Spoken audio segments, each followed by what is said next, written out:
আমার এখন 30 চলছে। 30 চলছে, জি।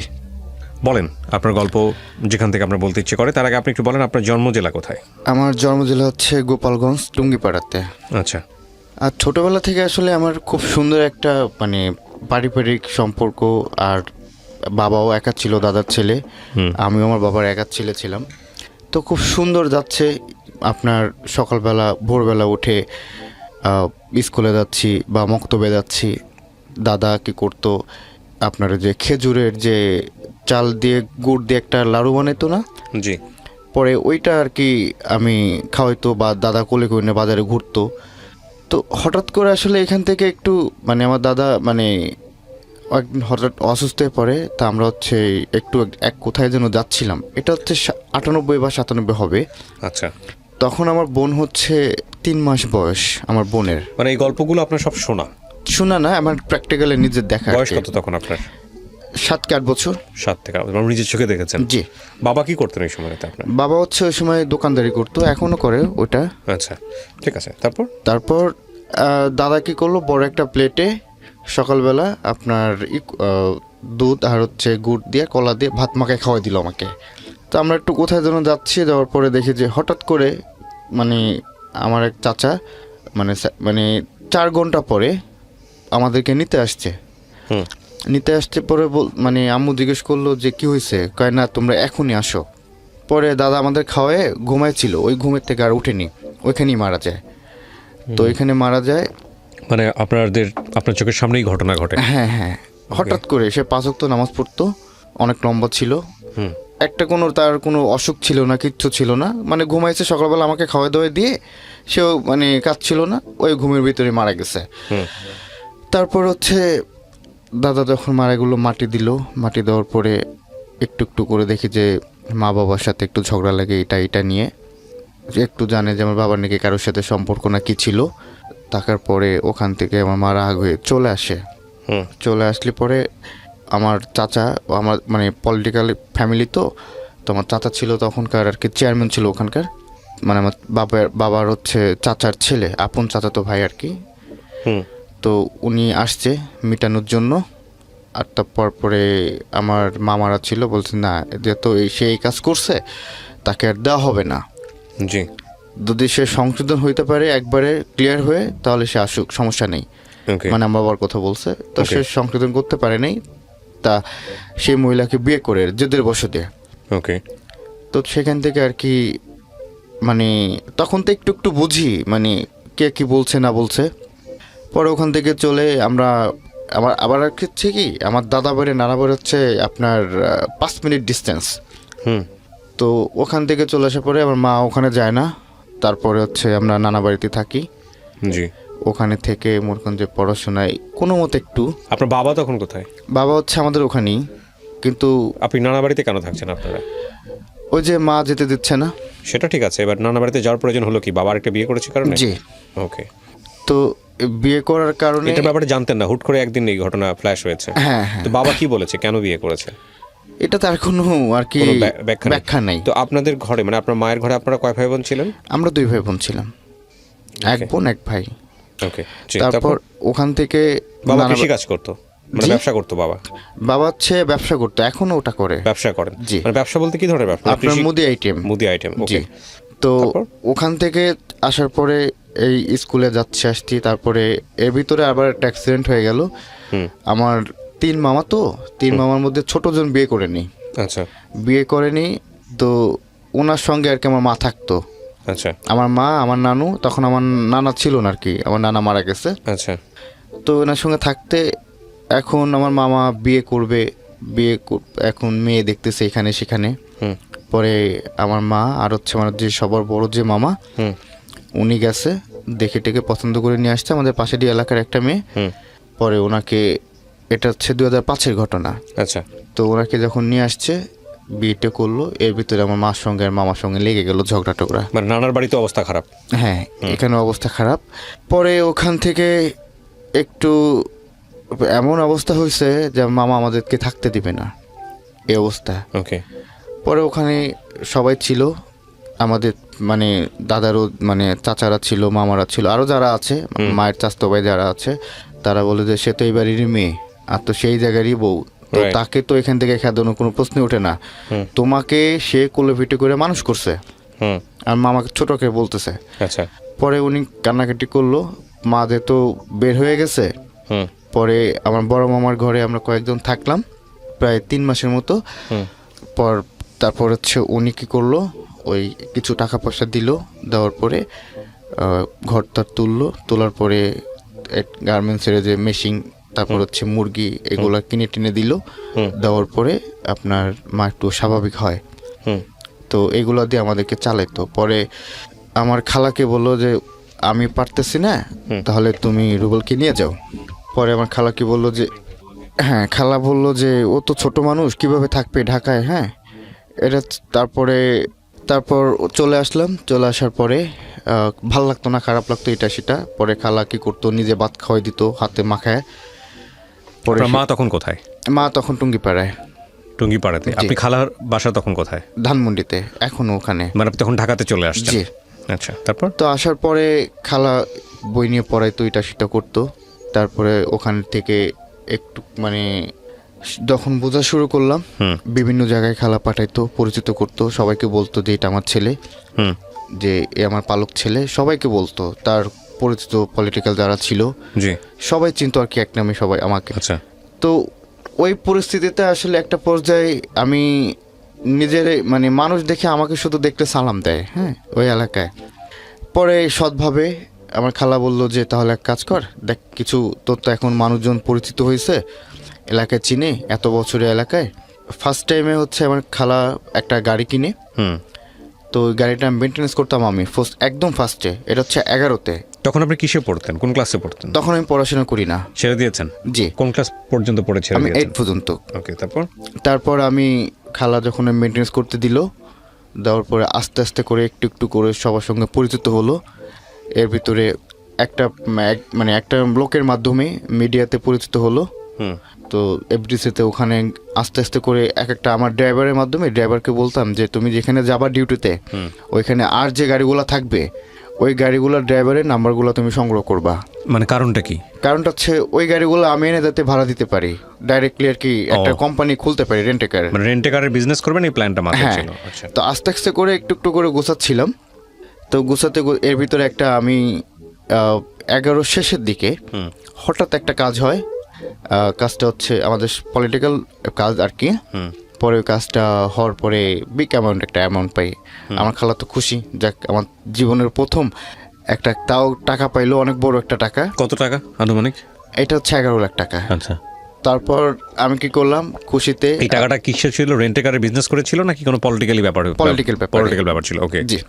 পরে আমার খালা তার জন্য কি করলাম, আমি যে গাউসিয়ার থেকে একটা শাড়ি কিনে দিলাম। সে তো পুরো কান্না করে দিছে আমার খালা, শাড়ি দেখে কান্না করে দেওয়ার পর যাই হোক তাকে সালাম করলাম।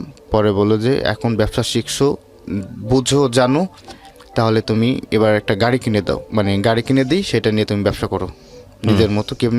কেমনি কি করবা না করবা এখন তোমার পথ তুমি দেখবা, আমার যতটুকু করা আমি তোমাকে করে দিলাম। ওকে। তো যাই হোক খালা একটা গাড়ি কিনে দিল। প্রথমে হচ্ছে নামানা শেবের একটা গাড়ি। ততদিনে আপনার মার কি অবস্থা? আপনার মা, আপনার ছোট বোন, আপনার এক ভাই এক বোন? জি। আপনার ছোট বোনকে নিয়ে আছে ওখানে নানার বাড়িতেই? জি। তো আমার সাথে যোগাযোগ নাই? না, আমার সঙ্গে নাই, আমার মার সঙ্গেও নাই, কিন্তু তার সঙ্গে দেখা হইলে আমি কথা বলি না। আচ্ছা, বাবা ওই ছোট ওয়াইফকে নিয়ে সংসার করতেছে? জি। আপনার কোনো খরচ খবরের যোগাযোগ রাখেন না? না, কখনই না। ওকে, তারপর? পরে আপনার গাড়ি কিনলাম, তাও হচ্ছে আমার মার নামে। হ্যাঁ, আমার তখন তো এনএডি কার্ড নেই, এখনও নেই। আমি এনএডি কার্ড রিসেন্টলি করতে দিছি। পরে মাকে এনে গাড়ি টাড়ি কিনলাম। কেনার পরে মা বাড়িতে গেল, যাওয়ার পরে আস্তে আস্তে করে একটু একটু করে শুরু করলাম। প্রায় 7-8 মাস পরে গাড়িটা বিক্রি করে নতুন আরেকটা নিলাম, নিউ শেভার আর কি। ওটা হোল মডেল ছিল। পরে নিউ শেভার একটা গাড়ি নিই। তো ওখান থেকে আসলে এমন একটা পর্যায়ে হয়ে গেছিল যে আমি প্রতিদিনই মানে শুটিং থেকে, হ্যাঁ, ওদের শুক্রবার বা শনিবার আর নর্মাল ডেতে প্রায় 30 থেকে 35 টাকাই লাগতো এক একটা ইউনিটের। 4টা 5টা এরকম, হ্যাঁ, এরকম 5-6টা ইউনিট আমি গাড়ি দিতাম। থেকে শুটিং ইউনিটে দিতেন? জি। এফডিসিতে? জি। এটা হচ্ছে তার ভিতরে এশিয়ান ছিল, এশিয়ান টিভি। ওদের একটা নাটক চলছিল আপনার টিয়া ময়না, ওই নাটকের সঙ্গে আমিও অ্যাড আছি। পরে যাই হোক ওখান থেকে শুরু করলাম ভাই, এমন একটা পর্যায়ে চলে আসছে যে প্রতিদিন আমি অন্য গাড়িগুলোকে দিয়ে যে আপনার 20,000 30,000 টাকা সর্বোচ্চ আমি মানে কমিশন শুধু ইনকাম করছি। মানে যেসব Commission গাড়িকে টা। আপনি ভাড়া দিতেন সেই সব গাড়ির কাছ থেকে 10% কমিশন পাইতেন? হ্যাঁ 10%। 10%। আচ্ছা।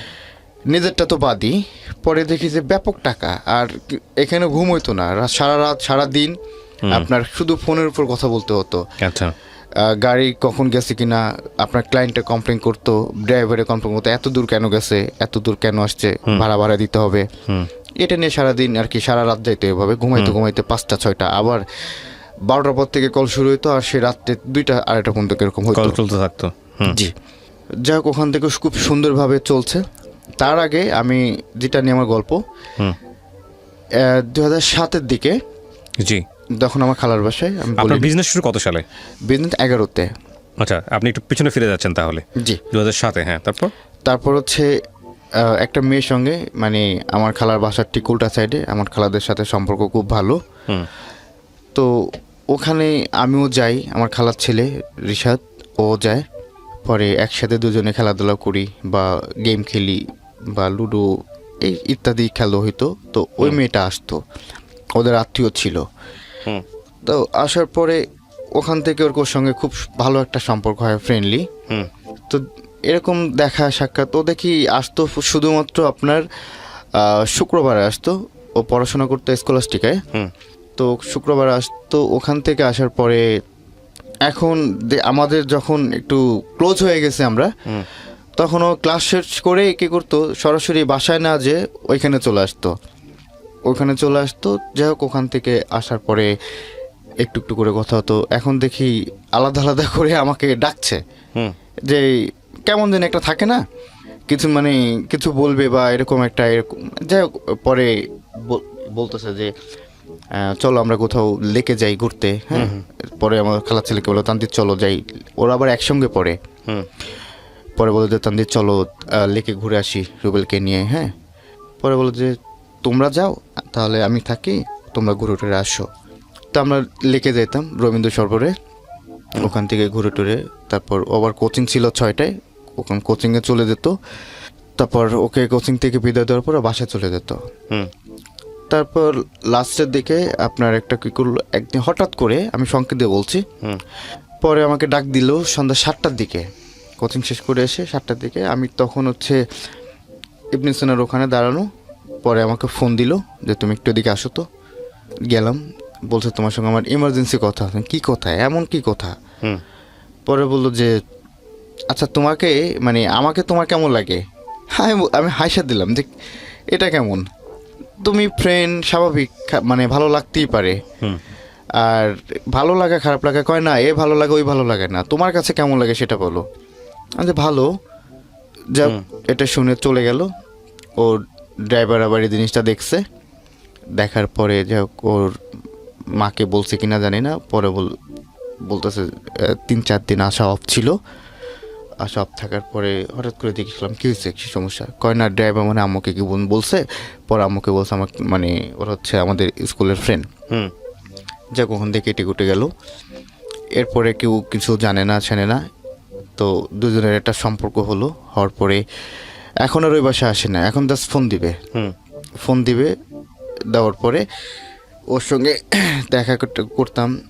বা ব্রকুলিতে এমন একটা পরিচিত হয়ে গেছিলো ওই রেস্টুরেন্টে, যে আমরা গেলে আমাদের আলাদা একটা জায়গা সেভ করে দিত, আর ওইখানে আপনার 35% আমাদের ডিসকাউন্ট ছিল।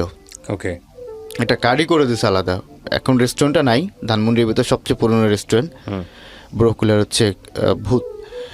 তো যাই হোক ওখানে প্রায় আসলে ওখানে কথাবার্তা হতো। আমি আবার কি করতাম, লজ্জায়, এলাকা সবাই চিনে, তো ওকে নিয়ে কখন আমি মানে আপনার এমপি হোস্টেলে ওখানে যাওয়ার পরে প্রায় আপনার ওখানে যে সংসদের ঠিক উল্টা সাইডে, ওই যে দক্ষিণ প্লাজার এই সাইডে ঘাসের ওই জায়গায় বসে থাকতাম বা আইসক্রিম খাইতাম। ওর খুব সুন্দর বাতাস ছিল, তো ও চুলগুলো সব ছেড়ে দিত। আবার বাসায় যাওয়ার সময় একদম চুলগুলো গুছায় গাছায় একেবারে হিজাব পরে চলে আসতো। তো এভাবে অনেক দিন ওখানে আর কি হওয়ার পরে হঠাৎ করে একদিন আমার মানে ওর আব্বু, তখন হচ্ছে আমি দোলাইখাল গেছি একটা গাড়ির পার্টস কিনতে। এখন হঠাৎ করে আমার ফোন দিছে, এটা হচ্ছে আমাদের রিলেশনের প্রায় 5 বছর পরে। তার মানে তখন আপনি বিজনেস শুরু করেছেন? হ্যাঁ। ওকে। 5 বছর পরে আমাদের রিলেশনের। হুম তো ফোন দিলে বলতেছে এই তুমি কি করো, কে তুমি, কে কি, হ্যাঁ ডিটেলস আমার নিচ্ছে।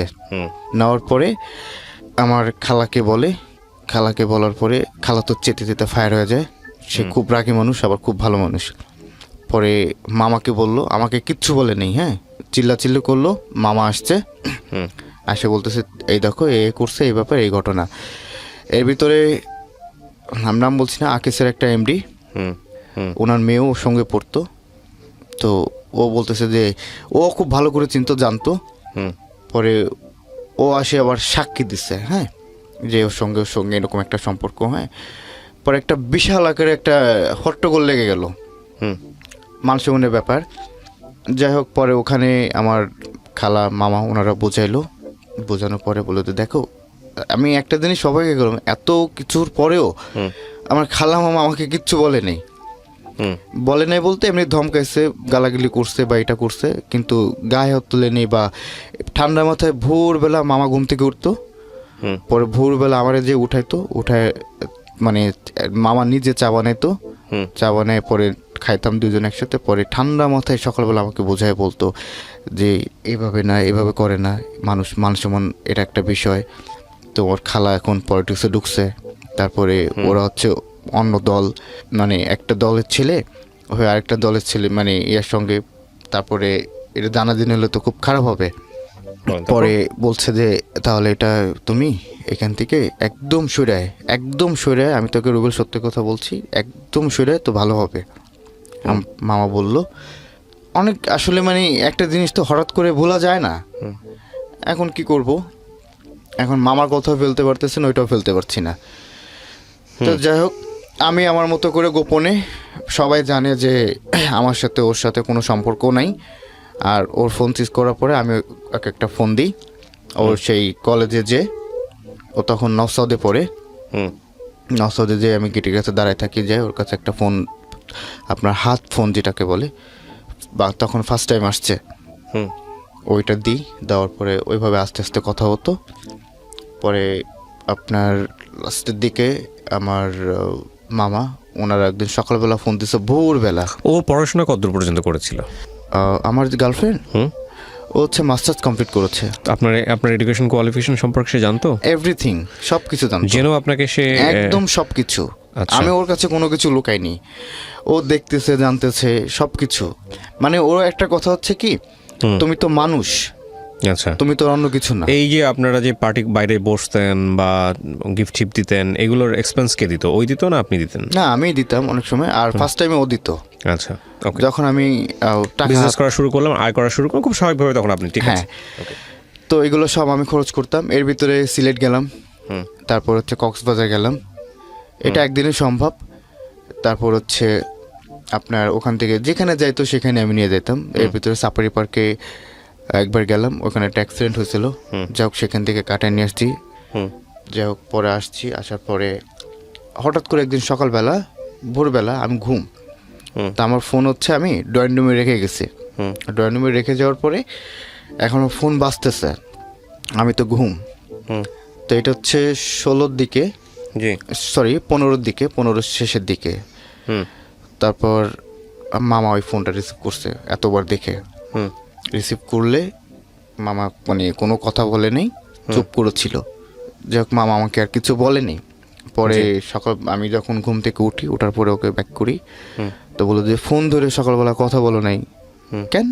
আমি তো ফোন ধরেই নেই। আর মামা কী করছে, সে যে রিসিভ করছে ওই রিসিভ কলটা সে ডিলিট করে দিছে। জি, পরে বললাম তুমি তো ফোনই দাও নাই, এমনি মিস কল আসছে সেটা দেখছি, কিন্তু রিসিভ তো কোনো কল নেই। বলে কি আমি ফোন দিছি, তুমি কথা বলো নাই, মিথ্যা বলো না রুবেল। আমি বললাম যে আচ্ছা ঠিক আছে, দেখতেছি। এরপরে আর কয়েকদিন এভাবে হচ্ছে, মামা কিছু বলে না। পরে সকালবেলা আরেকদিন উঠাইছে আমাকে, উঠায় বললো তুই এখনও নিষেধ মানে ওর সঙ্গে কথা বলিস? আমি তখন আর কিচ্ছু, তার কাছে তো মিথ্যা কথা বলতে পারি না। যাই হোক আমি চুপ করে রয়েছি। চুপ করে থাকার পরে বলতেছে তুই এখনও শুদ্ধা, আমাকে বলতেছে বারবার। তো যাই হোক মানে বলতেছে, আমি এক কান্দে নিচ্ছি, আর এক কান্দে আর কি বের করে দিচ্ছি। ওখান থেকে মানে কথাবার্তা বললাম। পরে এর ভিতরে ওর ফ্যামিলিও খুব মানে মারাত্মক আকারে একটা ডিস্টার্ব মানে ঝামেলা করে ফেলে ওর ফ্যামিলি। ওর আব্বু ডাইরেক্ট মামার কাছে আসছে, ওর আব্বু পলিটিক্যাল। মামার কাছে আসলে পরে বলতে দেখেন এই বিষয় এরকম একটা মান সম্মানের ব্যাপার, তো কি করলে কি হবে। পরে বলছে যে দেখেন আপনার মেয়েকে আগে শুধরান, আপনার মেয়েকে আগে শুধরান, যদি সে ঠিক থাকে হ্যাঁ তাহলে আমাদের এখান থেকে ও যাবে না। আর ও ফোন দেয় না, আমি নিজে প্র্যাকটিক্যালি প্রমাণ সব, মানে আমার মামা ওই ঘটনাটা বলতেছে যে আপনার মেয়ে ভোরবেলা ফোন দেয়। যাই হোক ওইটা নিয়ে ওরা বকলো চকলো, ফোন টোন ভেঙে টেটে আস্তে আস্তে ফেলে দিল ওর ফোন, বাসায় নিয়ে সে অপমান হয়ে গেল। পরে ও কী করলো, মানে এখন তো দেখা করার কোনো স্কুপই নাই যে কীভাবে ওর সঙ্গে দেখা করব। ওকে খুব মারধর করে ওই সময়, এত বড় মেয়ে। তারপরে বাবা কী করলো, ওকে বাইরে পাঠিয়ে দিবে, বাইরে পাঠিয়ে দিবে সব ব্যবস্থা করলো। করার পর এই জিনিসগুলো ও আবার জানতো না। পরে যাই হোক এখন তো দেখা করবে আমার সঙ্গে, কিভাবে দেখা করবে।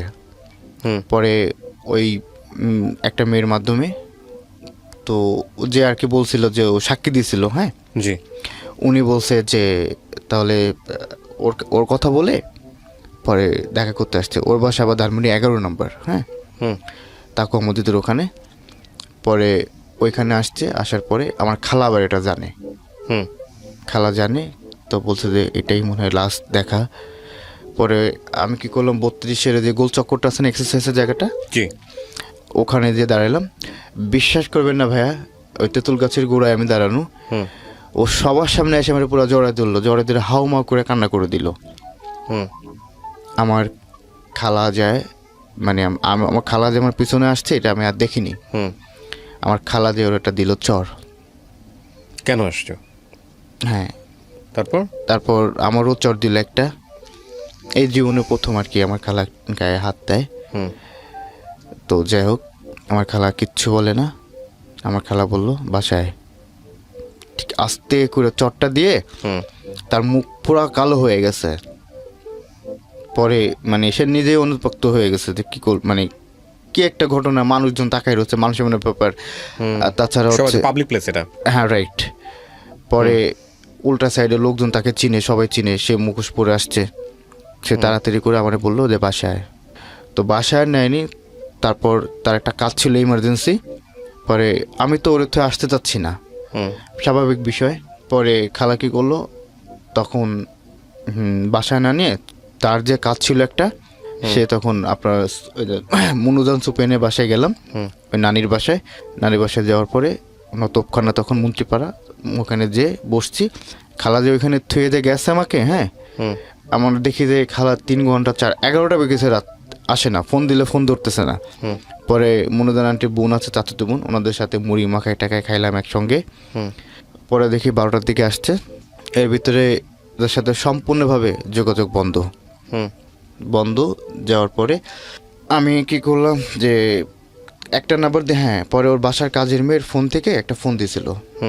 ফোন দেওয়ার পরে এটা এই ঘটনা এখন যেটা বললাম এটা হচ্ছে 16 সালের দিকে, একদম ফার্স্ট উইকে 16 সালের বা 2-3 মাস হবে এরকম। পরে আমি ফোন দিলাম, 3-4 মিনিট কথা হলো। কথা হওয়ার পরে বলতেছে যে আচ্ছা আমি তোমাকে একটু পরে ফোন দিচ্ছি। তা আমি ওই যে টাইমটা, হ্যাঁ ওই টাইমটা আমি পুরো নোট করে রাখছিলাম। আপনার 2016 আপনার 17 মার্চ আপনার 16 তারিখ সন্ধ্যা 7টা 20 মিনিট। তো এটা নোট করে রাখছি। তো এইটা প্রায় 5 বছর হয়ে গেল। ওই একটু পরে যে কথা বলছি, হঠাৎ করে ওর কোনো খবর নেই, কোথাও কোনো যোগাযোগ নেই। আমি তো পুরা মানে নিজে কি করব না করব কিছু টের পাচ্ছি না। পরে রাগ হয়ে আমি খালার বাসার থেকে বের হয়ে গেলাম। বের হয়ে যাওয়ার পরে আমার খালা বিভিন্ন লোকের মাধ্যমে খোঁজ নেয়, তো কোথায় কী করতেছে না করতেছে, গাড়ি কোথায়, ড্রাইভাররা বলতেছে ম্যাডাম জানি না কোথায় আছে না আছে। আমার প্রত্যেকটা গাড়ির ড্রাইভারের কাছে ওনার নাম্বার ছিল। তো বলতেছে ও কোথায় গেছে না গেছে। পরে যাই হোক আমি কী করলাম, পাশে একটা বাসা ভাড়া নিলাম শঙ্কর পশ্চিম মধ্যের ওইখানে। পরে ওখানে থাকতাম একটানা 6 মাস। পরে ঘরের ভিতর থাকতাম, ঘরের থেকে বেরোতাম না, শুধু গাড়ির কথাটুকু বলে। তো এর ভিতরে আমার একটা ছোটো ভাই এলাকার, ওরা দায়িত্ব দিলাম যে মেনটেন্স করার। আমি পুরো এক ঘরে হয়ে গেলাম, মানে আমার জন্য পৃথিবীতে কিছু নাই এরকম একটা হয়ে গেল। ওকে। তো হঠাৎ করে আমি সিগারেটের দোকানে গেলাম, যেখান থেকে কোল্ড ড্রিঙ্কস খাইতাম প্রতিদিন। তো সবুজ ভাই বললাম, সবুজ ভাই আমাকে একটা সিগারেট দেন। হুম কী সিগারেট? এখন সে আমার মুখের দিকে তাকায় আছে যে হঠাৎ তুমি সিগারেটকে আমার সাথে এগ্রি করতেছো। আমি বলছি, না ভাই সিরিয়াস, আপনি দেন আমাকে। বলছেন না সিগারেট দেওয়া দেন, আপনি দেন তো। পরে ওনাকে ঝাড়ি দিলাম, ঝাড়ি দেওয়ার পরে উনি দেহকে একটা সিগারেট দিল। খাইতে কাশতে তো পুরো মানে পুরো নিঃশ্বাস বন্ধ হয়ে গেছে, কখনো তো সিগারেট খাইনি। ওকে বিয়ে হয়েছে ততদিনে নাকি বিয়ে ঠিক হয়েছে? না না, বিয়ে হয়নি, ওকে বাইরে চলে আমি পরে জানছি যে ও বাইরে চলে গেছে। হুম মানে হঠাৎ করে কাউকে বলার কোনো সুযোগ দেয়নি ওকে, ওর বাবাও সাথে গেছিল। হুম পরে যাই হোক সিগারেট মানে ওই যে শুরু করলাম ওই ঘরের ভিতর বসে, মানে সপ্তাহে মনে হয় ভাই আপনার পুরো একটা ঝুড়ি ফেলাইতে হইতো। এত খাইতেন? হ্যাঁ, তারপরে ঘুম হতো না, মাথা গরম হয়ে যেত, অনেক অনেক গরম হয়ে যেত, মনে যে মাথায় পানি ঠেলে বসে থাকি হুম কেমন যেন। এর ভিতরে মাদের সাথে খালাদের সাথে কথা কান্নাকাটি করতো। যাই হোক একদিন হঠাৎ মামা আসলো, কোত্থেকে বাসার খবর নিচ্ছে তা আল্লাহ জানে। হুম এসে বলতেছে আমার তো পুরো দাড়ি চুল পুরো পাগলের মতো হয়ে গেছে, আমি বাসার থেকেই বের হই না, দুনিয়ার কখন রাত কখন দিন আমার তখন আর কি মানে তো ঠিক ছিল না, তখন ঘুম হতো না। পরে আপনার সামান্য পাওয়ারের একটা ওষুধ ছিল, ওই ঘুমের ওষুধটা খাইতাম 2টা করে প্রতিদিন, ভোর 4টার দিকে, তারপরে একটু ঘুমাইতো। হুম তো ওখান থেকে পরে মামা আসার পরে ওইগুলো দেখার পরে মামা জড়ায় জড়ায় দেখে মানে ধরলো, তারপরে বললো যে বাসায় হুম বাসায় এভাবে জীবন চলে না, ব্যবসা তো সব খাইছিস, সব তো শেষ করে ফেলেছে। এর ভিতর কী হয়েছে, আপনার মামার কাছে জিজ্ঞেস করছিলাম যে মামা এই কোম্পানিতে আমি গাড়ি দিচ্ছি, এতগুলা গাড়ি নেবে, হুম তা আপনি কি বলেন? তা বলতেছে ওদের সাথে পারবি না, ওদের সাথে তুই যদি কোনো কিছু হয়, কারণ না পড়বো আমরা, না পড়বো তুই, আর মানুষেও না ব্যাপার, হুম তো ওইখানে গাড়ি দিস না। তা আমার হচ্ছে কি এত টাকা, আপনার প্রত্যেকটা গাড়িতে হচ্ছে আপনার 72,000 টাকা করে, 6,000 টাকা কমিশন পার গাড়ির থেকে, 11টা গাড়ি যাবে। হুম তো আরও কয়েকটা কোম্পানি ছিল, তখন আমার নিজস্ব কোম্পানি মানে কোম্পানি হয়ে গেছে। তো যাওয়ার পরে 3টা কোম্পানি ছিল, 3টা কোম্পানি আমারটা নিয়ে, একটা চলতো টঙ্গীতে আর একটা ধানমুড়িতে, আমি ছিলাম ধানমুড়িতে, গাড়িগুলো চলতো। হুম তো হঠাৎ ওই কোম্পানির বিলগুলো 22 তারিখে জমা দিতে হতো, 30 তারিখের মধ্যে বিল ক্লিয়ার হয়ে যেত। হয়ে যাওয়ার পরে আস্তে আস্তে করে প্রায় মাস 6 যাওয়ার পরে আমাদের 3 বছরের চুক্তি থাকে, 72,000 টাকা পার গাড়ি। হুম তো শুক্র শনি বন্ধ, আর 5টা পরে গাড়ি ফ্রি থাকে, সকাল 8টা থেকে 5টা পর্যন্ত। এর ভিতরে আবার অফিসের লোকজন নামায় দিয়ে আসতে হয় জায়গায় জায়গায়। তো ওখান থেকে আপনার বিল আস্তে আস্তে করে একটা একটা করে আপনার বাঁধতে বাঁধতে মনে করেন যে প্রায় আমার 7-8টা বিল বেঁধে গেছে। হুম এভাবে আরও কোম্পানির আরও 3-4, আমার থেকেও ওদের গাড়ির ইয়াগুলো বেশি ছিল, ডাবল ছিল, কারণ ডাইরেক্ট ফ্যাক্টরি থেকে আপনার ইসের থেকে চলতো। এখন কোম্পানি বলতেছে আমাদের বিল দিছে, হ্যাঁ, কিন্তু আমাদের কাছে ডকুমেন্টস অনুযায়ী আমাদের যে বিলটা, কোম্পানির যে ট্রান্সপোর্ট অফিসারের যেটা সিগনেচার, হ্যাঁ, ওই সিগনেচার আমার একটা নাই।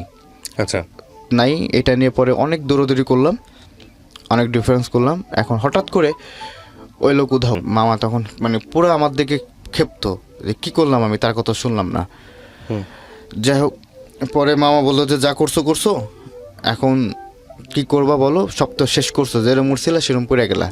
হুম যাই হোক পরে জায়গাটার বিক্রি করলাম না, গাড়িটাই বিক্রি করে দিলাম, দেওয়ার পরে সবাইকে ঋণ টিন শোধ করে দিলাম। এর ভিতরে আমাদের কারণ বাজারে একটা ডাক হয়, কারণ বাজার পার্কিংয়ের, তো সেইটা মেনটেন্যান্স করে আমি পরে ওখান থেকে ভালো একটা অ্যামাউন্ট পাই প্রতিদিন।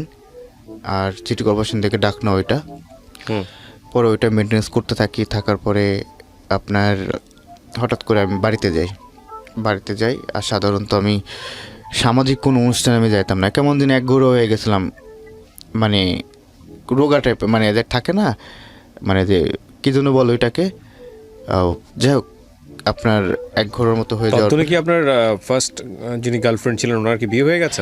না না বিয়ে হয়নি, দেশের বাইরে তখন? জি, যোগাযোগ অফ একদম টোটালি 5 বছর টানা।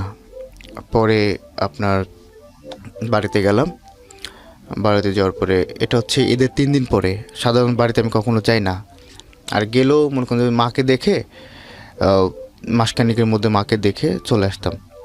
পরে আপনার ওইখানে যাওয়ার পরে আমার মামির হচ্ছে ওনার ভাইয়ের বাড়ি একটা অনুষ্ঠানের মধ্যে তো গেছি, যাওয়ার পরে আমার বলতেছে তোমার ফ্রেন্ড দিয়ে, আমার এলাকার যারা ফ্রেন্ড ছিল ছোটোবেলার, ওদের সাথে বাইক নিয়ে গেলাম, প্রায় 10-12 জন হবে। এখন ওরা সবাই আর কি অ্যাডভোকেট কয়েকজন। তো ওদের কাছে যাওয়ার পরে ওদেরকে নিয়ে গেলাম বিয়েতে। পরে আমার মামিকে বললাম, মানে আমার মামাতো বোন বললো জানি আমার ওয়াইফ। পরে আমার মামাতো বোন পরিচয় করে দিল ওকে, দেওয়ার পরে ওর সঙ্গে কথা কোনো বললাম। একজনের সঙ্গে পরিচয় হলো আপনার? হ্যাঁ, একটা কোনো মেয়ের সঙ্গে। জি। আচ্ছা। তো মেয়েটাকে হঠাৎ আমার পছন্দ হয়ে যায়, আর একটা জেদ কাজ করছে ওর উপরে, যার পরে যে হোক একটা মানে অভিমান ভোলার জন্য বা রাগ ভাঙার জন্য যে হোক আমি ওকে বললাম যে মামাতো বললাম আমার নাম্বারটা দিস তো আমাকে। দেওয়ার পরে মামাতো বললো আচ্ছা ঠিক আছে, দেখতেছি ভাই, আমি চেষ্টা করতেছি। পরে যাই হোক ওর নাম্বারটা, আমার নাম্বারটা কি করলাম, ও তার আগে হচ্ছে ওই মেয়েটার আমি একসঙ্গে ওকে বললাম যে চলো আমরা একসঙ্গে খাওয়া দাওয়া করি। এক টেবিলেই বসছি, বসার পরে ওই মেয়েটাও বসছে। তো আমি আর জানতাম না আসলে মেয়েটার বিয়ে। হ্যাঁ, মেয়েটার হচ্ছে 4 দিন পরে বিয়ে। ওকে। তো ওখানে যাওয়ার পরে আমি ওকে আমার কি করলাম, আমার প্লেটের একটা মাংস ওকে টেবিলের নিচ দিয়ে ওকে দিলাম, মানে দুষ্টুমি করলাম। পরে ও খাইলো আর আমার দিকে মানে তাকায় একটু হাসলো। পরে ও যখন উঠে যাবে, এর ভিতরে ওই মেয়েটার মা তখন আমাদের ঘাড়ের উপর এসে দাঁড়াইলো। দাঁড়ানোর পরে মানে এখন তো আর কিছু বলতে পারছি না। পরে খাওয়ার স্লো করে দিলাম। স্লো করে দেওয়ার পরে আপনার মেয়েটা কী করলো, মানে ওর মা সরে গেল। সরে দেওয়ার পর আমি কী করলাম, তাড়াতাড়ি একটা নাম্বার লিখে ওর ব্যাগে ঢুকাই দিলাম। আমি তো নাম্বার পাইনি, তোকে বললাম আমি যেন ফোন রাত্রিবিতে পাই একটা, হ্যাঁ আপনার কাছে রিকোয়েস্ট। তো কী করলো, রাত্রে 9:30টার দিকে আমাকে একটা ফোন আসলো র নম্বরে। ওই নম্বরে ফোন আসছে, আমি ফোন ধরলাম। ধরার পর বলতেছে যে আপনি কি এই ব্যাপার রুবেল? আপনি হ্যাঁ। পরে আমি ওকে বললাম যে দেখেন, একদম ডাইরেক্টলি বলছি যে দেখেন প্রেম টেম কিছু বুঝি না, পছন্দ হয়েছে, ভাল লাগছে, যদি ভাল লাগে তাহলে আসতে পারেন। একদম ডাইরেক্ট আমি ওকে প্রপোজ করছি। মানে পরে বলতে দেখেন চাইলেও সম্ভব না, কারণ এমন একটা পর্যায়ে আপনার সঙ্গে আমার দেখা হয়েছে বা কথা হয়েছে, তো এখন যদি মন থেকে চাইও তাও হবে না। আমি বললাম কেন? বলছে আমার 4 দিন পরে বিয়ে। তো ছেলেটা বিয়ে ওখানে, এখন তো আমার এইখানে একটা মানে খাইলাম পুরো ধরনের একটা কষ্ট। তো আমি কী করলাম, রাস্তার আমাদের বাড়িটা হচ্ছে বঙ্গবন্ধু মাজারের গেটে, তো গেট থেকে মোড় আপ ডাউন করছি রাত্রে শুধু। এখন পুলিশ আমার জিজ্ঞেস করছে কী ভাই আপনি এত প্রেশান? আমি না একটা ব্যাপারে এমনি টেনশন হচ্ছে। পরে মেয়ে দেখি সকালবেলা ফোন দিছে ভাই। ফোন দেওয়ার পরে বলতেছে যে আপনি কি আমাকে মানে সুখে শান্তিতে রাখতে পারবেন, আবার মারবেন টারবেন নাকি? মেয়েটাকে চিনতেন আপনি? মেয়েটা আমাদের আত্মীয়। এটা কি আপনি আপনি এই কাজটা করছেন নাকি না চিনেই আপনি? না চিনে দিয়েছেন। জি। তারপর পরে বলতেছে যে আপনি তো মানে ব্যবসা করেন, এইটা করেন। হ্যাঁ করি, বাট এখন নাই কিছু। এখন আছে চাকরির মতো ধরো একজনের কামলা, হ্যাঁ এখন ওইখানে 21,000 টাকা স্যালারি, আর এমনি যেটা পাই তো পাই সেটা আলাদা কথা। তো বললো যে এখন আপনি কি মানে নিয়ে মানে এখনও দ্বিধাবন্ধে আছে, হ্যাঁ কি করবে না করবে। পরে আমাকে বলতেছে যে আচ্ছা ঠিক আছে আপনার কথাই রাখলাম, আমাকে আপনি করে বলছে তখন। পরে ওকে রাত্রেবেলা আনার কথা, এখন তো পসিবলই না কোনো অবস্থায়। একটা মেয়ের বিয়ে ঠিক তাই না, সেখানে তো প্রস্তাবও দেওয়া যাবে না, কারণ তাদের আয়োজন চলছে। পরে রাত্রেবেলা আমি কী করলাম, সন্ধ্যার দিকে আমাদের এলাকার থেকে প্রায় 7 কিলোমিটার হবে এতটুকু ডিস্টেন্স, মানে গোপালগঞ্জ সদরের কাছাকাছি। পরে ওর কাছে ওদের বাড়িতে গেলাম, যাই বলে আন্টি কেমন আছেন, এই তো কী অবস্থা। আমার মানে উনি বুঝে গেছে, মেয়েটার মা বুঝে গেছে ওখানে যে এরকমটা ঘটনা করবে। তো বলতেছে যে এই তোমরা বসো, মিষ্টি দিল, পিঠা এটা খেতে দিল। রাত্রে তখন 9টা বাজে। তো এর ভিতরে ওই মেয়েটা এসে বলছে এই ভাই আপনি কেমন আছেন। ওর মা তো চোখ গরম হয়ে গেছে, কেন আসছে। পরে ওই রাতে আর হয়নি। পরে সারা রাত ওকে পাহারা দিল। পাহারা দেওয়ার পরে সকালবেলা ফোন দিছে ওর চাচাতো বোন যে ভাইয়া আপনি আসেন, লিমার তো বিয়ে হয়ে যাচ্ছে, আপনি আসেন। আচ্ছা ঠিক আছে ওকে। সকালবেলা আমি ঘুম থেকে উঠে আমি ফ্রেন্ডে ফোন দিলাম, এই বাজিত এখনই যাইতে হবে। কোথায়? ওখানে যাইতে হবে। পরে ওখানে যেয়ে আপনার বাইক নিয়ে যে সরাসরি ওদের বাড়ির সামনে থেকে আমি বললাম পিছনে থেকো, মানে একটা আপনার আছে, লেক আছে আমাদের, লেকের ওই মানে ব্রিজটা পার হয়ে লঞ্চঘাটের ব্রিজটা পার হয়ে ওইখানে দাঁড়াও, শহরের সাইডে তো। তো কী করলো, দাঁড়াইলো, আর ওদিকে তো ছোটো ভাই পেছনে দেখা ও কী করছে, একটা দৌড় দিছে। যাই হোক, ওকে নিয়ে চলে আসলাম। এর ভিতরে আপনার আমাদের বাড়িতে খবর নিয়েছে যে আমি ছাড়া কেউ না। যাই হোক, আমার মার কাছে গেছে, চাচার কাছে গেছে, ফার্স্ট টাইম এখানে সেই আমার বাবার কাছে গেছে। আমার বাবা তো কিচ্ছু জানে না, বোঝে না। এর ভিতরে আমার বাবা অনেক যোগাযোগ করার চাইছে আমার কাছে, তা আমি কোনো পাত্তা দিইনি। যাই হোক, পরে নিয়ে আসলাম ডাইরেক্ট ঢাকায় এনে ওকে বিয়ে করলাম। বিয়ে করার পরে একসাথে সংসার চলছে। পরিচয়ের কতদিন পরে বিয়ে করলেন? 4 দিন। মাত্র 4 দিন? জি।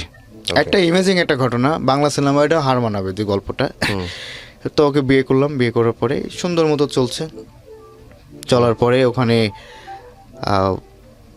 2 বছর 2 হলো।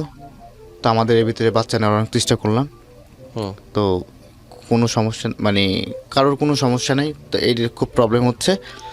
তো ওর আবার জিনের প্রবলেম ছিল। যাই হোক, ফুজুর টুজুর দেখাইলো, ওটা ছাড়াইলো। তারপরে তোর মাঝে সাথে দেখি যে একটু ওর ধমক দিলে ও পুরা ক্ষিপ্ত হয়ে যেত। পরে ওখানে যাওয়ার পরে এর ভিতরে আসলো লকডাউনে এমন একটা অবস্থা হলো। তো প্রথম লকডাউনটা খুব সুন্দর, ব্যবসা বাণিজ্য বা যাই ছিল টুকটাক মতো চলছে আছি। এর ভিতরে মনে করেন আমার মামা, সাইদ মামা, তারপর হচ্ছে ওনারা কী করলো, উনি মানে পলিটিক্যাল যে প্রাণগুলো ছিল ওইগুলো আমি নিজে রিলিভ করলাম সবাইকে, বাসায় ফ্ল্যাটে। কেউ কিন্তু ভাই একটা জিনিস, এই যে লকডাউনে মধ্য শ্রেণীর লোক যারা, হ্যাঁ, এরা বলে না যে আমার লাগবে না। যাই হোক, পরে আমরা দিলাম ওইগুলা। দেওয়ার পরে আমি আবার ওখান থেকে নিয়ে যাওয়ার পরে সুন্দর মতো যাচ্ছে আসছে। মামা বলছে কখন কিছু লাগলে তো আমাকে ফোন দিস। দেওয়ার পরে ওখানে সেকেন্ড টাইম ওখান থেকে উঠে কাটানোর পরে লাস্ট টাইম যে একটা লকডাউন পড়লো না, এই লকডাউনের আগেরটা, জি। তো তার ভিতরে আমাদের কর্মচারী টেন্ডারটা শেষ। তো আমি চেষ্টা করছি গাড়ি কেনার জন্য টাকা গোছায়। তো যাই হোক, ওই টাকাগুলো শুধু খাইছে আর উড়াইছি। মানে আমি একটু মানে কী বলবো, শৌখিন টাইপের, ঘুরতে খুব পছন্দ করি বিভিন্ন জায়গায়। তো তারপরে ওখানে যাওয়ার পরে একটা এমন অবস্থা প্রদর্শন দাঁড়ায় যে আমাদের এখন না আছে চাল, না আছে চুলা। তা প্রিপারেশন নিলাম জায়গা বিক্রি করে দিব। কেন, তখন আপনার বিজনেসের কি অবস্থা? তখন তো আমার কিছুই নেই। ওই যে বললাম, বিজনেসে সব বিক্রি করে শেষ করে ফেলছি। তার ভিতরে 6 মাসে আপনার প্রায় ঘরবন্দি ছিলাম। আচ্ছা। তো বললাম যে গাড়ি বিক্রি করে দিলাম। তারপরে কর্মবাজারের দায়িত্বে। আপনার ওয়াইফ তখন কি করতেছে? ও বাসায় শুধু আপনার সমস্ত কিছু জেনে শুনে আপনাকে বিয়ে করেছে? হ্যাঁ। আপনার আগে সম্পর্কটা জানতো? ওকে আমি পরে বলছি। বিয়ের আগে বলেন নাই? না, পরে বলছে যে যাক। আপনি যখন ওকে বিয়ে করছেন তখন কি আপনি আগের মেয়েটাকে ভুলে গেছেন, নাকি তখনও মনের মধ্যে সে আছে? না, এটা তো আমি ওকে ভুলতে পারিনি। বলতে পারেন নাই? না। তার ভিতরে ওকে ফোন দিতাম, দেখি যে নাম্বার বন্ধ থাকতো। যাই হোক, ওর সঙ্গে খুব ভালো। তো ওর ভিতরে আমার প্রচণ্ড একটা মায়া হয়ে যায় ওই মেয়েটার উপরে, আমার ওয়াইফের উপর। পরে আমার শাশুড়ি আপনার দেখি যে ছেলেরে দিয়ে পাখির মাংস, হাঁসের মাংস, দেশি মোরগ এগুলো পাঠাইতো। তা আমি এবার আমার প্রিয় মানুষ যারা ছিল তাদেরকেও দিতাম, নিজেও খেতাম। দেওয়ার পরে তা আমি এবার এলাকা থেকে কিছু আনলে আমার ঘনিষ্ঠ যারা তাদেরকে আমি পাঠাই দিই।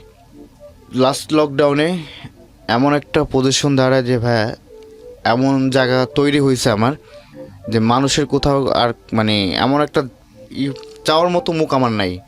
আর আপনি বড় ব্যবসার থেকে যদি কারোর কাছে মাথা নিচু করে আপনি পারবেন না কিন্তু লজ্জায়। তো ওই পজিশনটা আমার হয়ে গেছিলো, না পারতেছে কাউরে বলতে, না পারতেছে করে মানে বাসা বড় বেঁধে গেছে। পরে আমার ওয়াইফ প্রায় মামা বলল যে এর আগে তো লকডাউনে দেখছি সে, এখন তো তাকে বলতে পারছি না। পরে কি করলাম, আমার ওয়াইফ বললো যে তাহলে আমি বাড়িতে চলে যাই। আমার শাশুড়ি তো প্রথম থেকেই রাগ, একদম আমাদের বিয়ের প্রথম থেকেই। তারপরেও মনে করেন যে একটু ওই টাকা টোকা দিতাম। পরে আমার ওয়াইফ বাড়িতে গেল লকডাউন খোলার আগে, কোনো অবস্থায় পাঠাইলাম। পাঠানোর পর আমিও গেলাম। যাওয়ার পরে আমি ঢাকায় চলে আসলাম, দেখি কি করা যায়। এখন বাসাও ভাড়া না দিয়ে বাসাতে চলে গেছি, এরকম অবস্থা হয়ে গেছিলো আমার। পরে কি করব এখন, না পারতেছে মামার কাছে বলতে, না পারতেছে সইতে, কি করা যাবে এখন। পরে মামা ফোন দিলে বলতাম যে হ্যাঁ ভালো আছি এইটাই, মানে তার কাছে আমি বলতেই পারতেছি না যে কি করে বলবো আমি তার কাছে, এত টাকা দিছে, এত টাকার তারও তো একটা কখন বলে ফেলবে, হ্যাঁ নিজের ভিতরে একটা কেমন যেন লাগতো, মানে অপরাধ কাজ করতো যে কি করলাম, এত টাকা ইনকাম করলাম, তো এই টাকাগুলা যদি সে শুনে, তা আমি আবার বাইরে কয় টাকা খরচ করতাম, বাসায় বসে মামা বলে দিত, আমি সিগারেট খাইতাম, মামা বলতো আজকে কয়টা আপেল খাইছো, লম্বা লম্বা আপেল, আমি হাসতাম, যাও সে জানতো। বলার পরে এখন তো আমার কোনো উপায় নেই। পরে একদিন মামার কাছে বললাম যে মামা আমার তো মানে কোনো টাকা টুকু নাই কাছে। বললো যে কেন, কারণ বাজার থেকে প্রায় 12 লাখ টাকা তুই নিছিস, তো সেই টাকা কি করছিস। পরে বললাম যে মামা জায়গা কিনছিলাম, কিছু টাকা বাকি ছিল ওইখানে দিছি। আচ্ছা বুঝলাম, তা বাকি টাকা বউ নিয়ে খাইছিস আর উড়াইছিস। যাই হোক গেল, ফোনটা কেটে দিল ধমক দিয়ে। মানে তখন আসলে আলটিমেটলি হেল্প করার মতো কেউ আর আশেপাশে নাই না, ধীরে ধীরে আমার আস্তে মাও আস্তে আমাকে দিবে না, মার কাছে হয়ে যাচ্ছে। হ্যাঁ পরে মাও আমাকে দিবে না, কারণ মার সঙ্গে সারাক্ষণ যোগাযোগ হচ্ছে, আমার খালার সঙ্গে। আমার খালার মা হচ্ছে বান্ধবী, একসাথে পড়াশোনা করতো। পরে মা বলতেছে দেওয়ার দরকার নাই, আমার বড় মামা বলতেছে ওরা কেউ টাকা দিবেন না। ওই যে একটা রাগ, আমি একা বিয়ে করছি, তার আগে একটা ঘটনা, পুরো মান সম্মান সবার খাইছি। কিন্তু যখন বিয়ে করার কথা বলছে ভাই, যেদিন ওই যে বললাম না আমার খালা চট দিয়ে নিয়ে আসলো, দুজন একসঙ্গে মিট করলাম, জড়া ধরলো, ওই দিন আমাদের একটা প্রিপারেশন ছিল করার, তো খালা তো ওই দিন নিয়ে আসলো। তো মামা বলছে এবার বিয়ে করা চাই, হ্যাঁ এত দেখি তুই কেমনে পারিস ওকে বিয়ে করতে, কিভাবে পারে। তখন তো আপনার বিয়ে হয়ে গেছে, সে কথা আবার বলবে কেন। জি, পরে আমার বড় মামা আমাকে খুব ভালোবাসে, তো একটা ভাই না। পরে উনি কি করলো, আমাকে 10,000 টাকা পাঠাইলো। তারপর আমি ওই টাকা দিয়ে কোনো মতে একটু, এখন তো না পারবো ছোট কোনো কাজ করতে, লজ্জা লাগে। পরে আপনার ইয়াতে হয়েছে মাদার টেক আছে না, গাবতলি মাদার রোডে থেকে মাদার টেক, ওখানে আমার এক ছোট ভাই ছিল, ওরে বললাম যে দেখ এখন তো বাঁচতে হবে, আমার কি করা যায়। পরে ওকে করলো ভাইয়া, আমি মানে আজকে এই ফার্স্ট টাইম আমি বলছি, আমার জীবনের সবচেয়ে ছোটো কাজ এটা, আমি কি করলাম ভ্যান গাড়িতে করে তরকারি বিক্রি করলাম ওই সময়টাতে। হ্যাঁ, ওইটা নিয়ে আস্তে আস্তে মানে হাতে টোসা পড়ে যেত, কখনো তো পরিশ্রমের কাজ আমি কখনো করিনি। এই যে আপনি হাজার হাজার টাকা কামাতেন প্রতিদিন, বলছেন 20,000 টাকা করে থাকতো আপনার, এই টাকাগুলো কি করতেন? এই যে আপনার ক্যান্ডিগঞ্জে 6 কাঠা জায়গা নিয়েছিলাম, তো 6 কাঠা জায়গা তখন কি বিক্রি করে দিয়েছেন নাকি? না আছে না তখন? আছে, ওইটা আমি ধরে রাখছি যত কষ্ট হোক। তারপর ওইটা ভ্যান গাড়িতে তরকারি বিক্রি করতাম, দেখি যে ওখান থেকে ভালোই প্রফিট আসতেছে। তো আসার পর আস্তে আস্তে করে টাকাগুলো জমাইতাম, তো ইনভেস্ট সর্বোচ্চ 4,000 টাকা, 6,000 টাকা তো আছে এখনো। তো এইটা আবার মামা ওনারা খালি ফোন দিয়ে জিজ্ঞেস করে কি করতেছিস কোথায়, হ্যাঁ। তো উনি কি করছে যে আমি ওই যে মামার কাছে এখন মিথ্যা কথা বলা শুরু করছি, পড়তে পারবো না, না পারবো ডাকাতি করতে, না পারবো চুরি করতে, কাজ করে খাচ্ছি, চুরিতে করে খাচ্ছি না। যাই হোক ভাই, সে এটা নিয়ে একটু একটু করে লাগার পরে আপনার কোনো কারণ নাই, এর ভিতরে আমার শাশুড়ি তো এমনি খুঁচাইতো ওকে, মানে সংসারের ভিতরে হুটটুন লাগাইতো। তারপর আমি কি করলাম, ও বললো তুমি বাড়িতে যাবো, আচ্ছা যাও। বাড়িতে গেল, যাওয়ার পরে দেখি যে কথা হয়তো টুকটাক, পরে দেখে একদিন ফোন দিয়ে কান্নাকাটি করতেছে যে মা তো এগুলো করতে চাচ্ছে, তা কি। আমি বললাম যে সেটা তোমার ব্যক্তিগত ব্যাপার, সেটা আমি কিছু বলবো না, এটা রিসেন্টলি ঘটনা 18-র দিকে। ওকে। পরে আমার হঠাৎ করে একদিন দেখি ডিভোর্স লেটার পাঠাতেছে। বিয়ের কয়দিন পরের ঘটনা এটা? এটা হচ্ছে বিয়ের 3.5 বছর। 3.5 বছর পরে, আচ্ছা। তারপর পাঠিয়ে দিছে, তা আমি ওটা অ্যাকসেপ্ট করিনি। ওইটা পাঠিয়ে দেওয়ার পরে এখন অ্যাকসেপ্ট না করলেও তো 3 মাস পরে ওইটা থাকবে না, কোনো সম্পর্ক বিচ্ছিন্ন হয়ে যাবে, মেয়ের পক্ষ থেকে হয়ে যাবে। যাই হোক ওটা গেল, বাড়িতে গেলাম ভাইয়া, যাওয়ার পরে আমি ওদের বাড়িতে গেলাম, কথাবার্তা দেখি যে আমাকে ব্যাপক ধরনের অপমান। আচ্ছা, আমি চিন্তা করতে পারিনি যে পুলিশ আমাকে দেখলে সালাম দেয়, মানুষ ওর এলাকার লোকজন দেখলে আমাকে সালাম দেয় বা আমাকে সম্মান করে। সালাম তো বড় কথা না, মানুষের ব্যবহার হচ্ছে পরিচয়, সবাই খুব রেসপেক্ট করে। তোর বাড়ির চাচি বা আর যারা ছিল, আমি দেখলাম ও শুয়ে আছে, আমার ওয়াইফ, হ্যাঁ। আমি যে গেছি ওখানে, কোনো রেসপন্সই নাই ওর, যে আমি ওখানে, ওর হাজব্যান্ড এখানে, এত বছর সংসার করলাম একসঙ্গে এতদিন, আমি নিজেরা তোকে খাওয়াই দিতাম এক সময়, ওকেও খুব মানে ওর প্রতি আমার খুব একটা মায়া হয়ে গেছিলো, মানে 2 মায়া জড়াই গেছিলাম এমন একটা। তো যাই হোক, ব্যাপক ধরনের ভাই, আমার শ্বশুর আরেকদিকে ছিল, আমার শাশুড়ি, আমার শালা যে আর কি এই পাখি মেরে আমাকে খাওয়াইতো, সেই শালা বলতে তুই মুই করে আবি দিবি, ভ্যানালা তরকারিওয়ালা, হ্যাঁ এইসব করে মানে ব্যাপক ধরনের একটাই করে। রাগ হয়ে ভাইয়া কী করলাম, আমি সহ্য করতে পারলাম না। পরে আমি কি করলাম, পরে 3 পাতা ওষুধ খাইলাম। সুইসাইড করবেন? হ্যাঁ, খায়া পায়ে পুরা ঘুমাইছে, আমি কেউ কিছু বলি না। আমার একটা ফ্রেন্ড ছিল রানা, আর একটা বান্ধবী ছিল, ওরে বললাম যে আমি যদি মরি, হ্যাঁ আমার মরাতে কারোর কোনো দায়িত্বই নেই, আর যদি কোনো কিছু তোদের কাছে, তোদের সাথে সারা জীবন, আর আমার মামা খালারে বলিস, তাদের সাথে বেয়াদবি করে থাকলে মাফ করে দিতে বলিস। খাইলাম ভাইয়া, খাওয়ার পরে আমি ইয়াতে চলে গেছি, মানে খাইছি হচ্ছে বাড়িতে বসে না, আমাদের এলাকায় একটা পার্ক আছে গোপালগঞ্জে, আপনার ইকো পার্ক, ওইখানে খুব সুন্দর এক একটা পরিবেশ করা, ওইখানে আমার পরিচিত জায়গা। আমি বিভিন্ন সময় গেলে ওখানেই ঘুরে আসি, আমি নিজের লোক ওখানে। পরে ওইখানে বসে খাইলাম, খাওয়ার পরে এর ভিতরে আমার দাদা ছিল একটা, প্রকাশ দা, উনিও আমার সঙ্গে ছিল, কিন্তু উনি সঙ্গে থেকে আমার টের পায় না, বুঝে নেয়। পরে দেখতেছে আমার মুখ থেকে নালা বেরোচ্ছে, উনার বললো আর কি। পরে উনি এটা বুঝে উনি সাথে সাথে কী করলো, আমার গায়ে প্রচুর পরিমাণ আঘাত দিতে থাকলো, যাতে আমি সেন্সলেস না হই বা ব্লাডে কাজ করে এরকমভাবে আমার পায়ের তারায় পিটাইতে থাকলো, এটা করতে থাকলো। পরে আপনার তেঁতুল গোলায় আমাকে নাকি খাওয়াইছে, তারপরে আরও যত ধরনের টক ছিল। পরে যে আরেকটা স্যালাইন নাকি কি বলে, ওই স্যালাইনটা দিছে। দেওয়ার পরে আমার বাড়ির সবাইকে খবর দিছে, তারা চলে আসছে পুরো গাড়িটা নিয়ে, একেবারে মনে করে যে এত মানুষ আমি দেখিনি।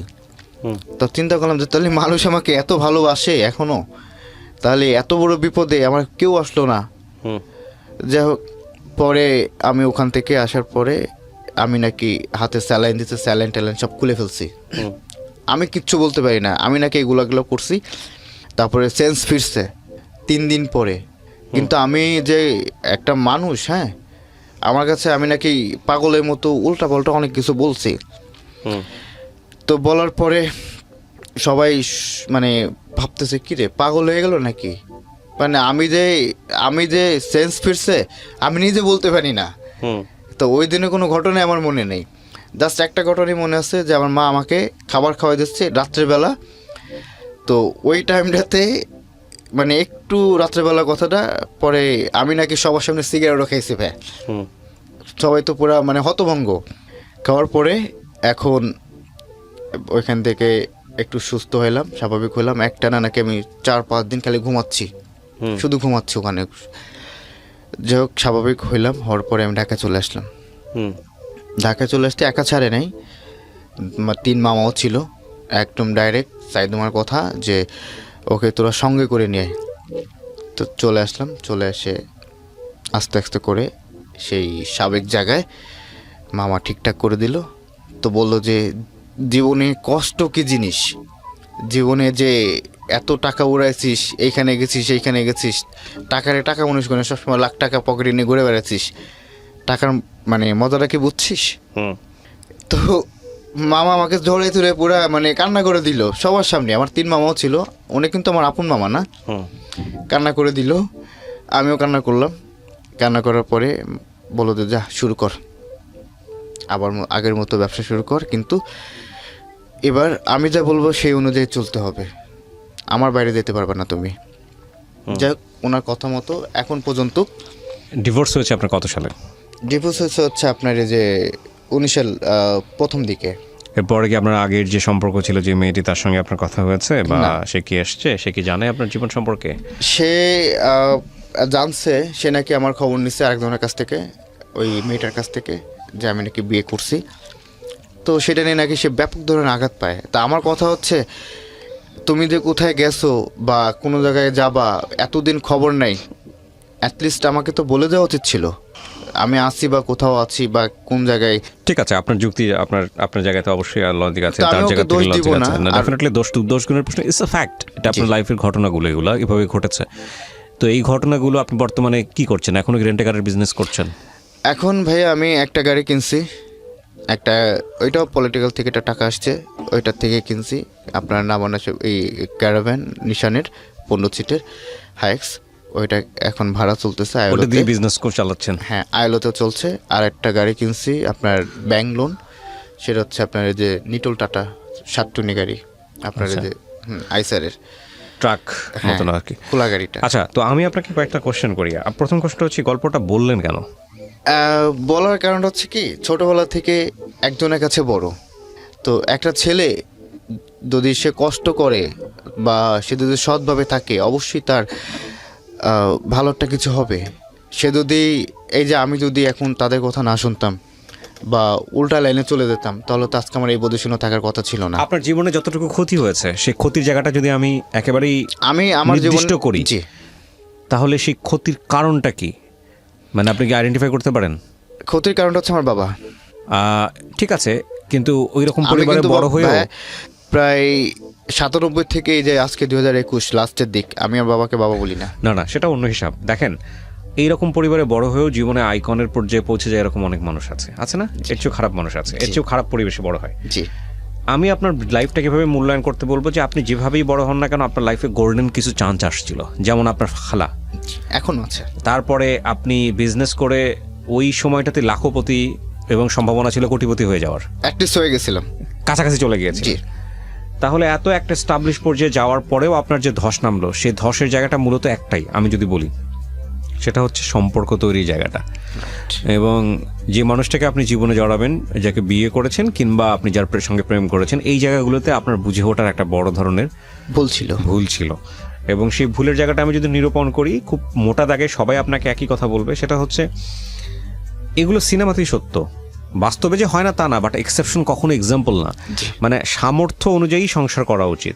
আপনি যে স্ট্যাটাসে ছিলেন, সেই স্ট্যাটাস থেকে এই মেয়েটিকে যদি আপনি আপনার জীবনে নিতেন, তাহলে ডেফিনেটলি হয়তো সাময়িক সুখী হতেন, কিন্তু তার পরিবারের সঙ্গে মেশা, তার আত্মীয় স্বজনদের সঙ্গে মেশা, এগুলোতে কখনোই ইজি হতে পারতেন না, প্রতি মুহূর্তে ধাক্কা খাইতেন। জি, সো সেটা অনেক ডিফিকাল্ট একটা ব্যাপার ছিল। সেই অসম প্রেমটা, এবং অসম প্রেমের ব্যাপারটা হচ্ছে কি, এগুলো আবার যখন সম্পর্কে জড়ায় যায়, তখন অন্যান্য সম্পর্কের চাইতে এগুলোতে আবেগ আরো বেশি থাকে, কারণ এখানে বাধা থাকে, যেখানে বাধা থাকে সেখানে প্রেমের আবেগ অনেক বেশি থাকে। জি, তো আপনার ক্ষেত্রে সেটা হয়েছে।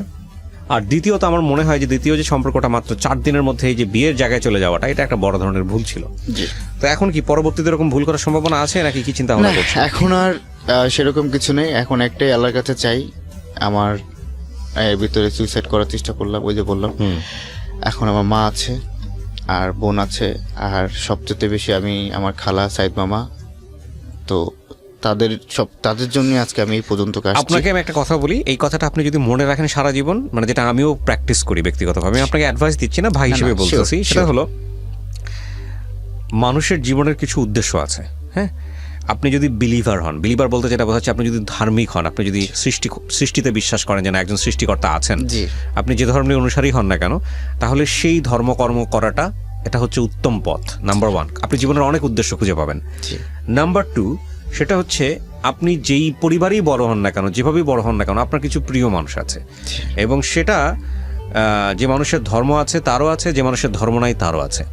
খুব স্বাভাবিকভাবে মানুষের ক্ষুদ্রতম ইউনিট হচ্ছে তার পরিবার, এবং সবচাইতে ইম্পর্টেন্ট ইউনিট হচ্ছে তার পরিবার। তো আপনি জীবনে খুব ঠান্ডা মাথায় চিন্তা করে দেখবেন যে আপনি জীবনে কয়টা মানুষকে সুখী করতে চান। একটা হচ্ছে নিজেকে যদি আপনি সুখী করতে চান, তাহলে এটাই সবচেয়ে বেস্ট ওয়ে যে আপনাকে কাউকে না কাউকে সুখী করতে হবে, সবচাইতে বেস্ট ওয়ে। মানে আপনি নিজে যদি কাউকে, আপনি যদি বলেন যে আমি সুখী হব, আমি হ্যাপি হব, তাহলে এই হ্যাপি হওয়ার সর্বোত্তম রাস্তা হচ্ছে আপনি যাদেরকে খুব পছন্দ করেন, যারা আপনার সবচেয়ে প্রিয় মানুষ, তাদেরকে হ্যাপি করা। এর চাইতে বেস্ট ওয়ে নাই। হ্যাঁ, তাহলে আপনাকে চোখ বন্ধ করে চিন্তা করতে হবে আপনার জীবনের সবচেয়ে গুরুত্বপূর্ণ মানুষ কারা। সেটা হতে পারে আপনার মা, সেটা হতে পারে আপনার খালা, সেটা হতে পারে আপনার ছোট বোন। হ্যাঁ, এই যে মানুষগুলো, সেগুলোকে আইডেন্টিফাই করতে হবে। আইডেন্টিফাই করে আপনার জীবনের লক্ষ্যটা ঠিক করতে হবে যে এই মানুষগুলো কি করলে, এই মানুষগুলোর জন্য কি করলে এই মানুষগুলো খুশি হবে। আমি কি বুঝাতে পারছি আপনাকে? তখন আপনি ওই কাজগুলো করবেন। হ্যাঁ, দেখবেন জীবনটা অনেক অনেক বেশি সহজ হয়ে গেছে। এই মানুষগুলো কি করলে অখুশি হবে, এই মানুষগুলো কি করলে খুশি হবে, মেক দেম হ্যাপি, তাদেরকে আপনি হ্যাপি করেন, আপনি দেখবেন অটোমেটিক্যালি আপনিও অনেক বেশি সুখী হয়ে গেছেন। ঠিক আছে? আর সম্পর্কের জায়গাটা থেকে এটা সবসময় ভাইস ভার্সা, যেটা হচ্ছে যে আপনি আসলে কখনোই নির্দিষ্ট করে বলতে পারবেন না যে আপনার জীবনে এমন কোনো মানুষ আসবে যেই মানুষটা আপনার জীবনটাকে গড়ে দিবে বা যেই মানুষটাকে আপনাকে অনেক সুখে রাখবে, কারণ আপনার মতো করে আপনি যাকে নিয়ে আসতেছেন সেও এইভাবে চিন্তা করতেছে। এটা ভাইস ভার্সা, এটা দ্বিপাক্ষিক, এটা একপাক্ষিক না। হ্যাঁ, তো সেই জায়গাটা থেকে আমার মনে হয় যে আপনি বরং এভাবে চিন্তা করতে পারেন যে আপনি যে মানুষটাকে আপনার জীবনে নিচ্ছেন তার প্রতি আপনার একটা বিশাল দায়িত্ব আছে, আপনি তাকে হ্যাপি করার চেষ্টা করবেন, শুধু এক্সপেক্ট করবেন সৃষ্টিকর্তার কাছে, আল্লাহ আমি যে তাকে হ্যাপি করার চেষ্টা করছি সেটা যেন সে বোঝে, তাহলে তার ভিতরে মানবিকতার গুণ থাকলে সেও একসময় আপনাকে হ্যাপি করার চেষ্টা করবে। সো পুরা জীবনটাই আসলে কাউকে না কাউকে হ্যাপি করার চেষ্টা, এবং আপনি যদি হ্যাপি করতে পারেন ডেফিনেটলি আপনি হ্যাপি হবেন, এই হচ্ছে বিষয় আর কি। হ্যাঁ, তার ভিতরে একটা কথা বলি ভাই, ওই যে আমার গার্লফ্রেন্ডের ও যখন বাইরে, হ্যাঁ, ওর মা তখন একটা বিয়ে করে ফেলছে, সেটা করুক, ওদের ব্যক্তিগত বিষয়ে আমরা না যাই। আমি একটা জিনিস আপনাকে সবসময় বলি, আমাদের জীবনটা একটা মহাসমুদ্রের মধ্যে, জি, অনেক বিষয় আছে, অনেক বিষয়, আপনি এত বিষয় নিতে পারবেন না, এত বিষয় নিয়ে আপনি চিন্তাও করতে পারবেন না। হ্যাঁ, তো আপনাকে ঠিক করতে হবে যখন আপনি অনেক বেশি ইনডিসিশনে ভুগতেছেন, অনেক বেশি ফ্রাস্ট্রেট, যেহেতু আপনার সুইসাইড করার মতো ঘটনাও ঘটছে, তখন আপনাকে চিন্তা করতে হবে যে এই জীবনটা তো আসলে খুব ক্ষণিক সময়ের। সেদিন একটা ফেসবুকে একটা পোস্ট পড়ছিলাম, খুব আমার ফ্রেন্ড সার্কেলের কেউ একজন লিখেছে যে একটা মানুষ মরে যাওয়ার পরে যখন কবরে চলে যায় তখন ওই দেহের পচনের কিছু সিস্টেম আছে, একদিনে কোনটা কোনটা পচে যায়, দ্বিতীয় দিনে কোনটা পচে, তৃতীয় দিনে কোন পোকা খেয়ে ফেলে, চতুর্থ দিনে কি হয়, পঞ্চম দিনে কি হয়। তো হাড্ডিতে যেতে যেতে মানুষের 6 মাস 1 বছরের মধ্যে হাড্ডি ঠাড্ডি সব মিশে যায় মাটির সঙ্গে, একদম। তাহলে এই মানুষের এত গর্বের কি আছে? তো আমরা খুব লিমিটেড, এবং এটা সবার জন্য সত্য, যে বিলিভার তার জন্য সত্য, যে আল্লাহ মানে না তার জন্য সত্য, যে সৃষ্টিকর্তা মানে না তার জন্য সত্য, সবার জন্য সত্য। মরতে হবে, প্রাণ মানে আপনাকে যেতেই হবে, যেহেতু আল্লাহর সৃষ্টি। হ্যাঁ, তো তাহলে আপনি দেখেন এই খুব স্বল্প সময়ের জন্য আপনি আসছেন, তাই না? এই স্বল্প সময়টা যদি আপনি যেভাবেই চিন্তা করেন, life is one kind of game, life is one kind of, আপনি আপনার জায়গা থেকে যেভাবেই চিন্তা করেন না কেন, আপনি যদি সেটা অ্যাচিভ করতে না পারেন, আপনি যদি ইবাদতের জায়গা থেকে চিন্তা করেন, আপনি যদি মানুষকে হ্যাপি করার জায়গা থেকে চিন্তা করেন, সেটা যদি না করে আপনার যদি খালি মনে হলো যে আমি শুধু সন্ধান করে গেলাম, স্ক্যাটার্ড হয়ে গেলাম এবং জীবনে কিছুই করতে পারলাম না, এটা কিছুই না, তাহলে লাইফটা কিন্তু আসলে অপচয় হলো। এবং পৃথিবীর সবচেয়ে বড় অপচয় হচ্ছে কোনো জীবনের অপচয়। হ্যাঁ, সো জীবন অপচয় করা উচিত না। আপনি যেই পড়াশোনা করেন, যেটাই কিছু করেন না, কোনো ক্লাস 8 পর্যন্ত পড়েছেন, অনেকে ক্লাস 8 পর্যন্ত পড়ে না, অনেকে বিদ্যালয়ে পর্যন্ত যায় না, তারপরেও তারা উদাহরণ সৃষ্টি করার মতো মানুষ হয়েছে। তো সেই জায়গা থেকে ভাই আপনি আসছেন এখানে, আপনাকে আমি একদিন ঘুরাই দিয়েছিলাম, কারণ আমি ওই দিন নিতে পারি না স্টোরিটা, আই ওয়াজ সো টায়ার্ড। তো সেই জায়গাটা থেকে আমি আপনাকে বলবো যে ওই ছোটবেলায় আমরা পড়েছি, জন্ম হোক যতটা কর্ম হোক ভালো, যেখানেই জন্ম হোক না কেন কাজটা ভালো হোক। তো আপনার যেহেতু সামর্থ্য আছে, আপনি যেহেতু বোঝেন, বিবেকবান মানুষ, আপনার যারা যেহেতু কোটি টাকা ইনকাম করার সৎ পথে যেভাবেই হোক না কেন হয়েছে সুযোগ, তো সেই ক্ষেত্রে আপনি অ্যাসেট, এটাকে ভ্যালু দিয়ে, সম্মান দিয়ে আপনি ভবিষ্যতে ওই দিকে আগান, চেষ্টা করেন মানুষকে হ্যাপি করার জন্য, তাহলে আপনি একসময় হ্যাপি হবেন। তবে আমার একটা জিনিস ভালো লাগে যে আমি একটা জিনিস দেখছি ভাইয়া, যে আমার ধারে কোনো অসৎ কাজ শুট করে না, ইনশাআল্লাহ, তাহলে তো আর খুবই ভালো। তারপরে বিভিন্ন মানুষ ভাইয়া, আমি একটা রাত্রে 2টার দিকে আমি বাংলা মোটর, বাংলা মিশনের এই সাইডটাতে দাঁড়ানো, একটা ছেলে এসে বলছে ভাই আমাকে খাবার দিবেন, এতগুলো লোক তার ভিতরে আমাকে কিন্তু বলছে, টাকা চাইছে, হ্যাঁ আমি টাকা দিই, আমি কি খাবা, ভাত খাবো, আমার সঙ্গে আসো, খাওয়াই দিলাম। তার ভিতরে আমাদের এলাকার যত গরিব মানুষ, মানে অসুস্থ, দেখাইতে পারে না, বড় বড় ডাক্তার, হ্যাঁ আমি একজনকে সেলুট জানাই, সে একজন বড় ডাক্তার, কারণ আব্দুল্লাহ আঙ্কেল, পরে আব্দুল্লাহ আঙ্কেলের কাছে যাইতাম যে আঙ্কেল এই রোগীগুলো এই অবস্থা, কোনো ব্যাপার না, নিয়ে আসো নিয়ে আসো, আমি ডাইরেক্ট ওনার চেম্বারে নিয়ে যেতাম পিজিতে। আলহামদুলিল্লাহ, ভালো কাজ করতেছেন, আরো করতে থাকবেন, এগুলো বেশি বেশি করবেন। আপনার সচিবালয়ের সামনে একটা ছেলে আছে, দোকানদার, চার দোকানদার, বলতেছে ভাই আমার ওয়াইফের এরকম এরকম সমস্যা, আমি শনিবার নিয়ে যাবো, আমি শনিবার আগে সময় পাবো না, শনিবার সকাল 7টার দিকে থাকো পিজিতে, আমি 8টার দিকে চলে যাবো। ডু ফর দিস, মানে আপনি এটা করতে থাকবেন, যত বেশি করবেন তত বেশি নিজের ভালো লাগবে, আর এগুলো আসলে আল্লাহকে হ্যাপি করার জন্য করবেন, কাউকে হ্যাপি করানোর দরকার নেই। আমি কাউকে বলি না, আমি লকডাউনের ভিতরে এই যে 21 দিনের লকডাউন ছিল, স্টেডিয়ামে ওইখানে আমার দোকান আছে, লোক দিয়ে করাই, ওখান থেকে 18,000 টাকা মাসে পাই আমি ভাড়া। তো আমি কি করছি, একটা লোক আছে যারা লোক দোকান, ওদেরকে আমার কারখানা আছে কিন্তু একটা, এই যে আপনার খিলগাঁও বেকারি, ওখান থেকে প্রতিদিন আমি 250 বা 300 মতো পাউরুটি নিতাম আর কলা নিয়ে রাখতাম, রাত্রেবেলা আমি লোক দিয়ে দেওয়াইতাম, তাও যারা বিপদগ্রস্ত, যারা এলাকায় ঢাকায় এসে যারা আটকে গেছে, স্টেডিয়ামে ভাই অহরহ মানুষ শুয়ে থাকে, আপনি দেখবেন ভালো ভালো মানুষ এডুকেটেড ছেলেরাও কিন্তু শুয়ে আছে রাস্তায় একটা পেপার বিছায়। পরে ওদেরকে লিস্ট করলাম যে কারা কারা আসছে এরকম ভাবে। পরে আমি বন্ধনের সাথে কথা বললাম বা সদস্যের সাথে কথা বললাম যে এনাদেরকে পাঠানোর ব্যবস্থা করে দেন, যা খরচ হচ্ছে আমি দিচ্ছি, আপনি প্র্যাকটিক্যালি এটা নিতে পারেন, সমস্যা নেই। তো ওখানে এভাবে আমি প্রায় 21টা দিন এভাবে ওদের সাথে ছিলাম, রাতে না ঘুমায়। তারপর হচ্ছে রিসেন্টলি আবার থানায় বলেন, হসপিটালে বলেন, যেখানে বলেন আমাকে সারা রাত সারাদিন মানুষ পাবে। তবে আমি যদি ঢাকায় থাকি, আমার অধিকাংশ সময় ঢাকার বাইরে থাকা হয়। এটা হচ্ছে ড্রাইভার অনেক নয়ছয় করে বা পুলিশে গাড়ি ধরে বা গাড়ির আপনার না ধরলেও আমার কোন এক একটা সুতা বের করে। এখন আমার জীবনের সবচেয়ে এখন একটাই আশা, আমার জীবনে কোনো আশা বাকি নাই, সব আশা পূরণ। এখন আমার মা আর হচ্ছে আমার বোন আর হচ্ছে আমার সাইদ মামা আর মিলি খালাকে নিয়ে হজে যাবো ইনশাল্লাহ। দোয়া থাকলো আপনার জন্য। প্রিয় দর্শক এবং শ্রোতা, আজকের মতো এ পর্যন্তই। প্রতিটা মানুষেরই গল্প আছে, প্রতিটা মানুষই জীবনে কোনো না কোনোভাবে অভিজ্ঞতার মধ্য দিয়ে যায়। প্রত্যেকটা গল্পই মূল্যবান যদি সেটা আপনার জীবনে পজিটিভলি কাজে আসে। অনেক ভালো থাকুন, আজকের মতো এ পর্যন্তই।